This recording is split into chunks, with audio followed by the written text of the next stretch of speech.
Welcome everyone to the first installment of another week, another voice in wrestling.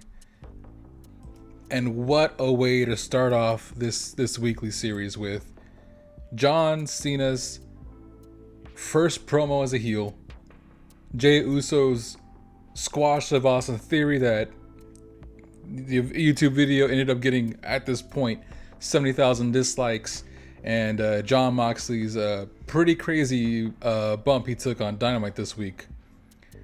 I want to start this show not with John Cena's promo, but after rewatching it and reliving it from the first time I watched it, I can't help but talk about it again. And if you're gonna click on this video, I want you to at least hear what I had to say about this promo. If you're gonna listen to anything in this video, at least hear this. This promo was one of the best promos in wrestling history. It's one of the best just forms of art that Cena could ever create. You won't see this in a movie he's in. You won't see this in a match he's in. You're only going to see this now. Or well, you could have seen it Monday night. This was a masterclass of a performance. And if anybody out there doubted that John was not capable of being a heel, or that he was washed up or anything like that, which I don't believe a majority of people out there believe that. It's more than likely a minority of people. But if you had any doubt whatsoever, this erases that. I want us to go over a lot of these points that he made in his promo. And I wrote down notes. I wrote down different things that he said, and I wrote what those things could mean, or what I believe they do mean. The impact that they had. And let's start off with the fact that he teased the crowd with whether or not he's going to stay in the ring and cut a promo, or if he's going to walk out. And either way, it would have been fine. Cena goes out to the ring. He acts like he's going to talk, throws or just tosses the mic aside and leaves. You're not going to hear what I have to say. You don't get to. Great heel work. As little as even though that would have only been a minute of it's just a small portion of the show, little minute portion of the show, that would be enough work to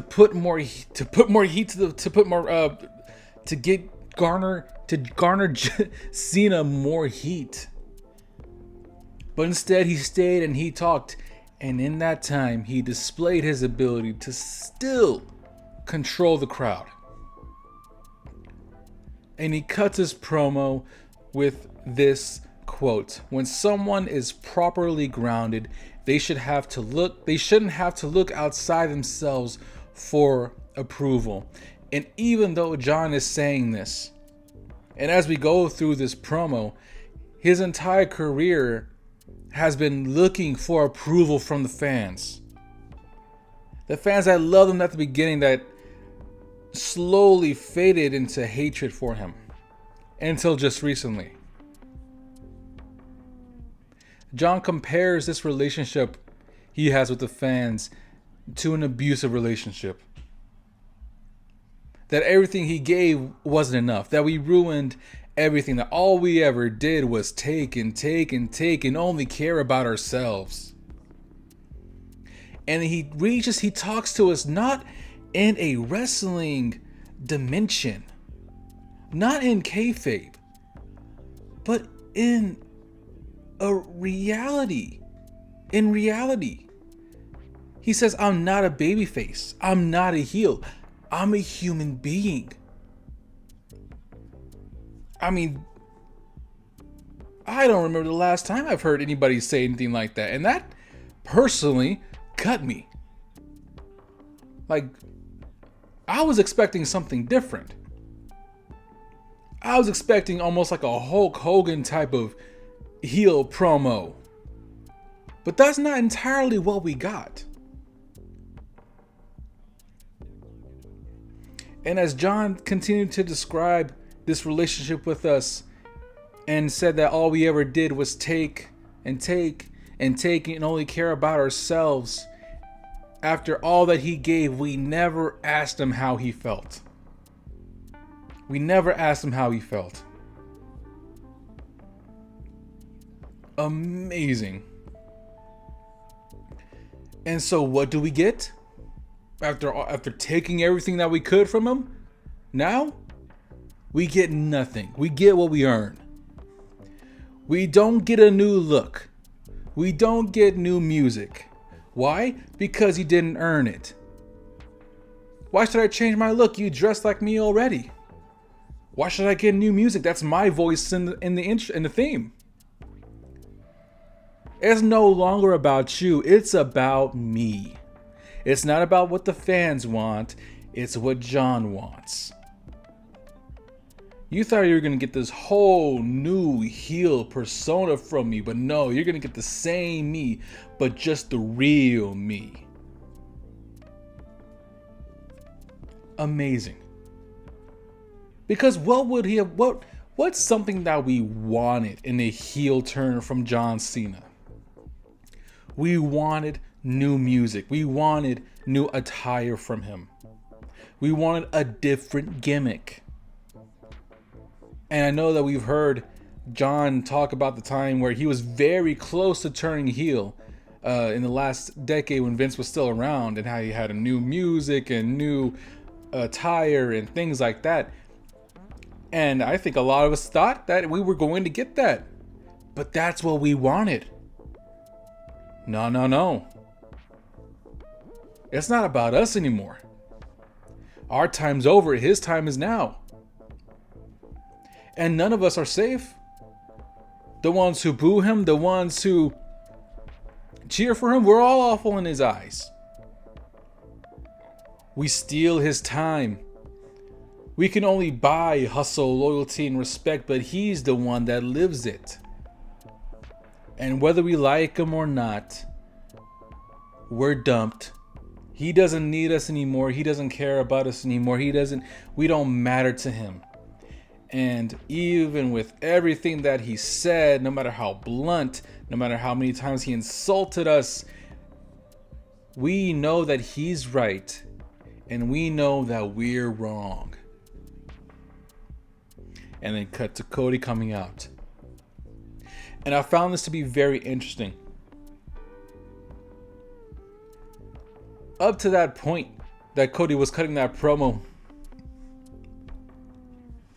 right before he cut Jon off, Jon was willing to talk to him, wrestler to wrestler, eye to eye, as in this show of respect that he had for Cody. Cody cuts him off, lays into him what he is, leaves the ring. Jon's left with no expression on his face. He's left a blank stare.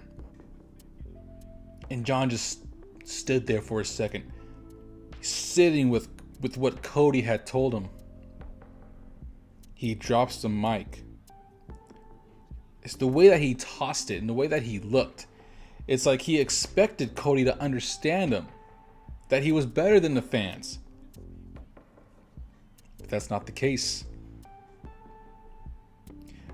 He realizes that Cody isn't any different, and Jon's let down. He thought he had some kind of kinship with this fellow wrestler, but he doesn't understand him. He's just another fan. He's just like the fans around him that he said didn't care about him, that took everything from him, that stole his time, that can only live what he personally embodied.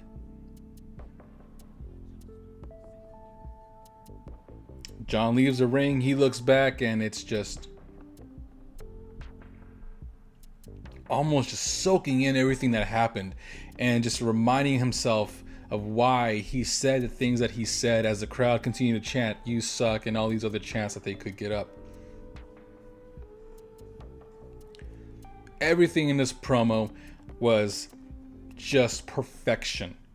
His expressions, his body language, the conviction in his voice. Perfect way to start out his heel run. Perfect mixture of kayfabe and reality. And not to mention, everything Jon said was true. All we ever did was take him for granted. We haven't, well, I mean, personally, I watched him growing up. I started watching wrestling from like 2012 at 2020. So, you know, I'm a little out of whack when it comes to that era in wrestling. But I know for a fact that the hatred for Jon didn't get any better in that time. The audience didn't care for him from the past decade. And we only started caring for him when he came back to face Roman for that title, only because of how much we hated Roman at the time. Only reason we cared about him. And when he lost, poof. Oh well. Who's next? And there's kernels of truth to this promo. I'm willing to bet you that he believed so much of this at different points in his career. Whether it was all at the same time or it happened multiple times throughout his career, the way he's, and it's, yeah, he's a good actor and he is an actor. But when you act, you use personal things that happened in your life. And there's no reason to believe that none of this is not true. Just absolute perfection. And I think I speak for many of us when I say it's just so surreal. It feels so wrong seeing Jon up there calling us SOBs and jackoffs. It's everything that he's done so far in this heel run, which is obviously we're at just the beginning of it. But everything has been so amazing. And me as a fan just feel so out of place. Why? Because just like everybody else, I grew up watching this guy wrestle. And growing up, he was one of my favorite wrestlers. Just like he was a majority of every other kid's favorite wrestler at the time. I remember hating Randy Orton. I remember hating Edge. I remember hating Sheamus. All these guys that he faced. Because nobody was better. Nobody should beat John Cena. I mean, that's what I believed as a kid, you know. And it's funny because not only are we getting what we have wanted to see for such a long time, and it being WWE in these last couple of years, could be last decade, however long, y'all let me know, because I've just came back 5 years ago. But I know in those 5 years, it felt like we never got what we wanted. And a John Cena heel turn is one of those things that we have been wanting for so long and we thought that we'd never see. But here we are seeing this drastic change. Drastic change that many of us have not seen in professional wrestling.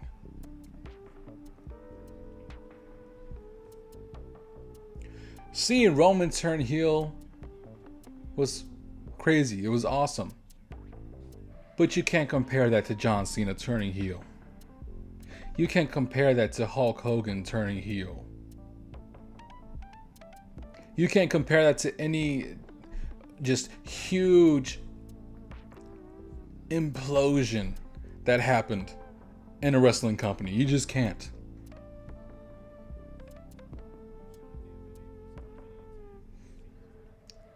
Seeing this change and it being this character that we all grew up seeing seeing him turn the opposite of who he was that we grew up watching is just, it's not like I feel dirty. It feels wrong. Even though obviously it's a show.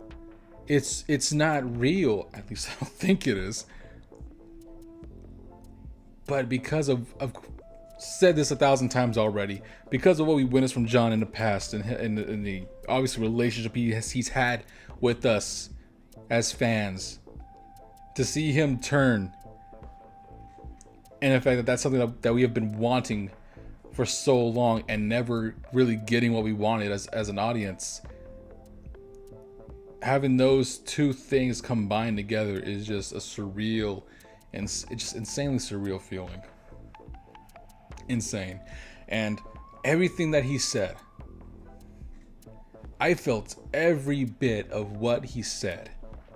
Everything. I felt it in my chest, in my heart, what he said. And the last time someone cut a promo where I felt the same way that I do right now was Bray Wyatt when he returned. I think that can put some perspective on how great this promo was.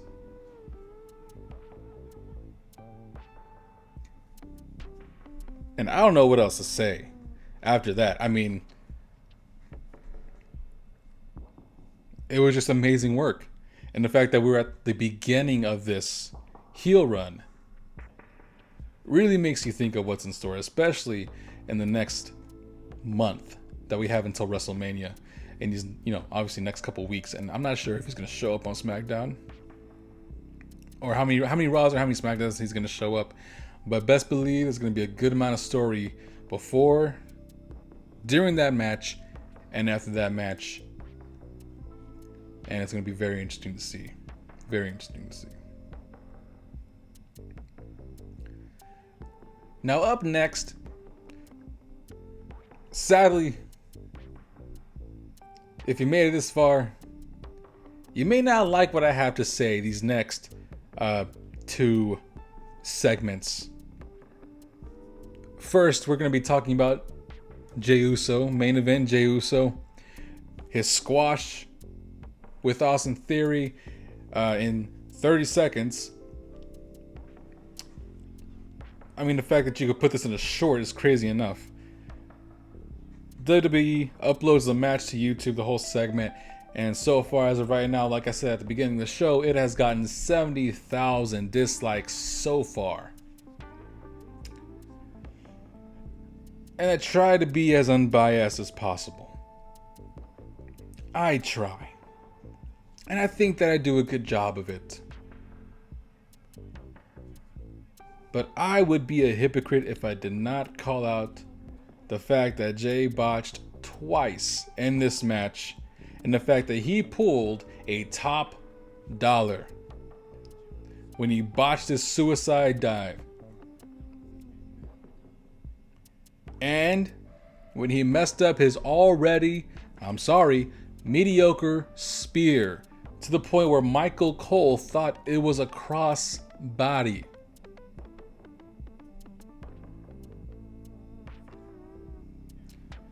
I'm sorry.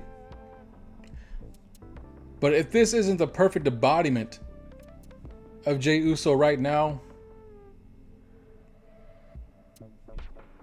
I don't know what is.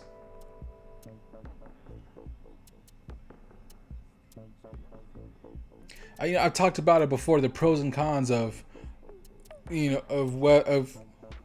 winning the title and Jey winning the title. But after this, man, I mean, already before, but this just continues to confirm it, this feeling. But I don't see Jey being the best that they could have thrown at Gunther. Well, first of all, it's not the best that he would win the title and carry that championship.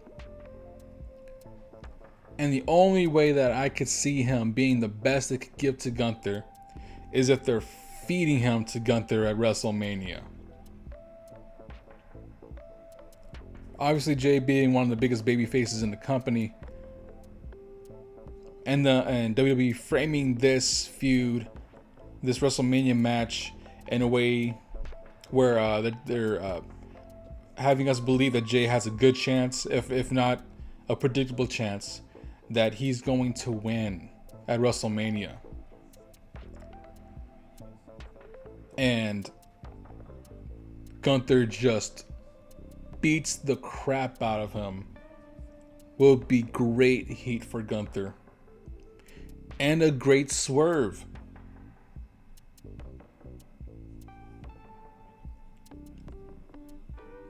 You're not going to get that if Jey wins. You're going to get a big pop, sure.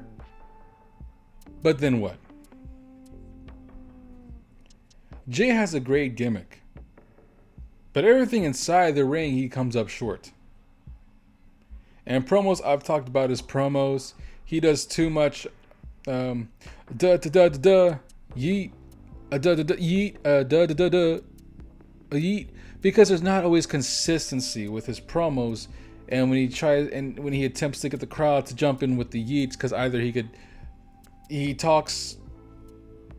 way he spaces his sentences makes the audience either think that the yeet is coming up before he finishes his sentence, after he finishes his sentence, or during his sentence. It's not always a perfect yeet. Jey seems like a great guy. And obviously he's a better wrestler than me. I've had no training whatsoever. But objectively, he's not it right now. I think I've talked, and again, I've said this many times before in this video. I have talked about this before, that Jey has potential,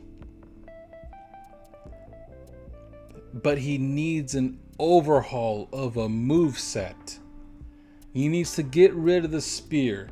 He needs to do something different to the splash if he's going to keep it. He needs to keep the super kicks to a minimum of 2 or 3. I'm sorry, max 2 or 3. Get a new finisher. No more spears. Something else. Because it's just the same few moves, and it's just copycats of what his cousins, his more accomplished, maybe not necessarily more popular. I'll say more well-known, more well-known cousins. I think Jey seems like a great guy. But objectively, you can't tell me that he's not it right now. Right now.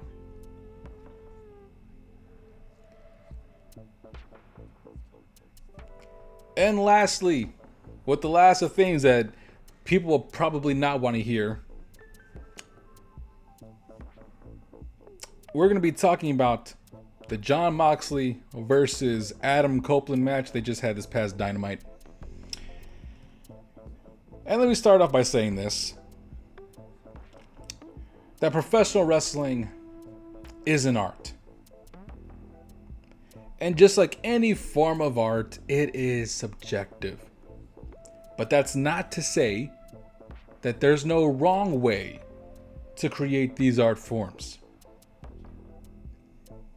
We can look at the Mona Lisa and acknowledge the legitimacy on that piece being beautiful, actual art. And at the same time, we can acknowledge a painting, say, of a fat, hairy chick that's supposed to represent the starving children of Africa not being art.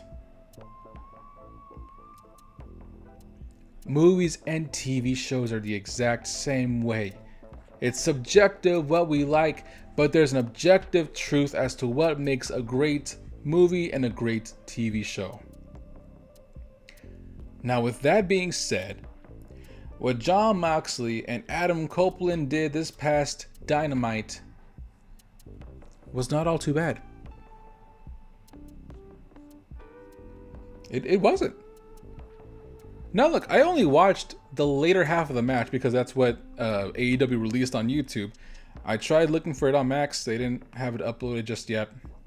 So, I mean, I saw a few things online, like the reviews or recaps of it.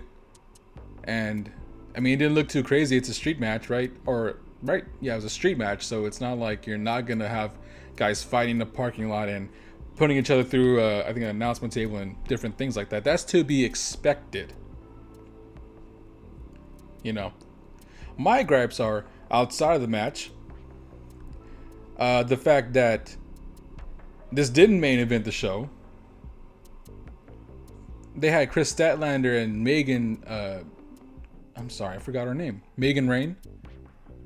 They had that main event the show, but not Edge versus Jon Moxley for the AEW Championship in a street fight.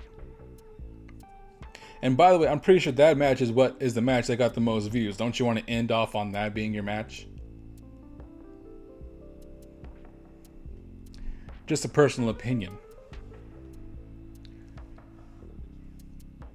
But not only that, but the fact that Christian lost his title contract at Revolution because neither Mox or Edge could take a loss.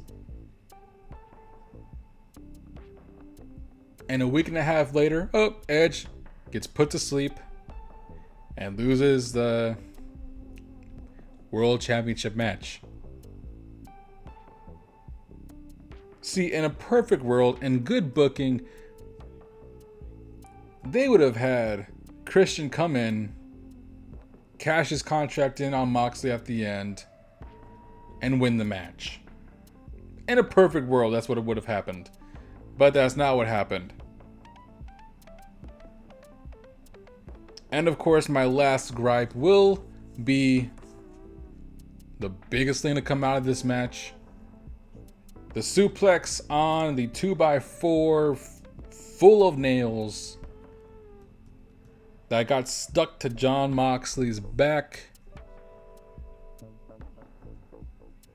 It was one of the most unneeded and dumbest spots I can think of in professional wrestling. Now, why is that? Well, for starters, what did that spot accomplish? Absolutely nothing. If this was the finish, that would have been cool. Then okay. Fine. It's a devastating weapon, a very dangerous weapon. So Jon getting pinned by that would have been fine with me. But Jon didn't get pinned afterwards. Instead, they threw it in there for hardcore and for violence sake. And probably for shock value. Because as we know, that's the only reason they would ever put this stuff in these matches. For AEW anyways. Not to develop a story. Not to showcase the absolute hatred between the two competitors.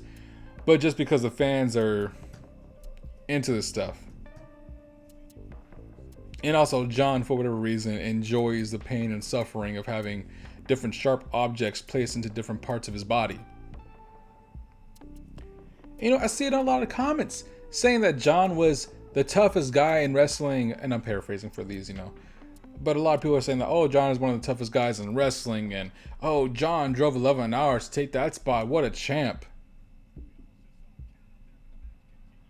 Let me give you an analogy for that. And you tell me how you feel hearing this. Imagine I'm a professional jumper. I jump for a living. I jump off of things for a living. And you base my jumping on, well, how well of a jump I do. And how safe I accomplish this jump. I'm a jumper. Professional jumper, and I drive 11 hours to, say, Austin, Texas, to jump off of a roof onto a pad full of nails. I succeed in this jump, My back is covered in nails, and I am in excruciating pain. Does that make me a tough guy? And or does that make me a great jumper? No! It means I'm a moron. I drove 11 hours to put myself through unneeded pain and bodily harm.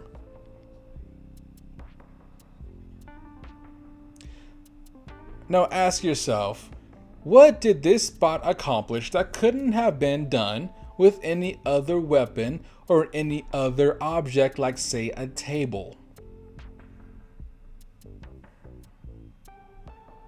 Nothing. Absolutely nothing. And look, you can like this match.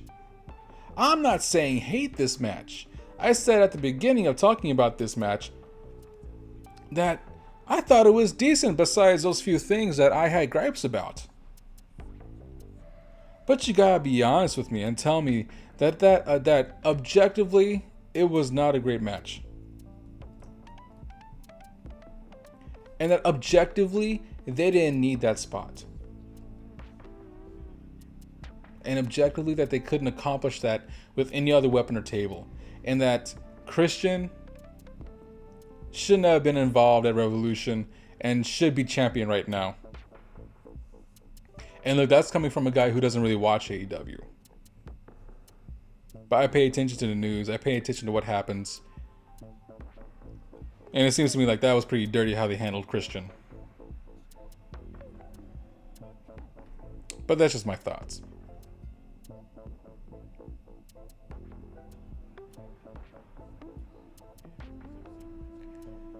And well, with all of that being said, I'm sorry to end this on such a, it seems like a heated ending after such a great start.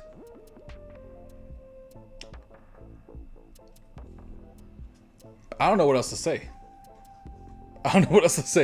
I should have put another story at the end that was more lighthearted, that was cool. That would have been nice to talk about instead of me just bashing on it. Let me think. Is there anything happening in wrestling right now that is good?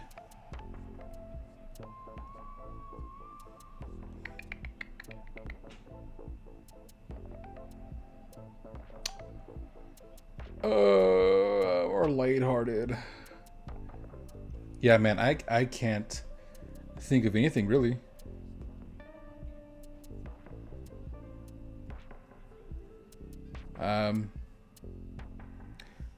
AWAVIW beat Moose at Roadblock. There you go. That's something, right? I can't think of anything else. I really can't. But anyways, guys, I'm not going to drag this on for any longer. I hope you guys enjoyed the show. I hope you guys enjoyed hearing my voice grow more hoarse as the episode goes on. And this will be a weekly upload, weekly video, I don't know, weekly show, I don't know if it's a show, but yeah, weekly thing that we're going to talk about every week. I know there's only a few of you guys out there, but if there's anything out there that happens and you wish for me to talk about it, even though I'm just another voice in the world of professional wrestling, let me know and comment down below how you felt about John Cena's first heel promo since turning heel again, because I guess he didn't turn heel, but he was a heel at the beginning of his career.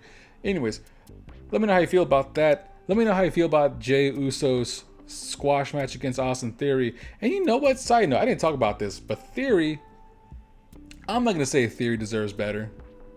But just like with anybody, he has potential. And yeah, I would like to see him in a babyface run. And I think him and Grayson Waller should have had a longer run as tag team champs. But we'll see what happens, man. You either sink or you swim. And I hope Theory can learn to swim. But let me know, comment down below how you felt about that match. And let me know how you felt about that spot with Jon Moxley and that whole angle between him and Edge. And where is Christian getting involved again somehow, some way in the world title scene in that promotion? Let me know down below. And with all that being said, everybody, this has been another week and another voice in the world of professional wrestling. I have been just another voice in the world of professional wrestling. I hope you all have a good rest of your day, night, evening, wherever you are. Goodbye. Blessings.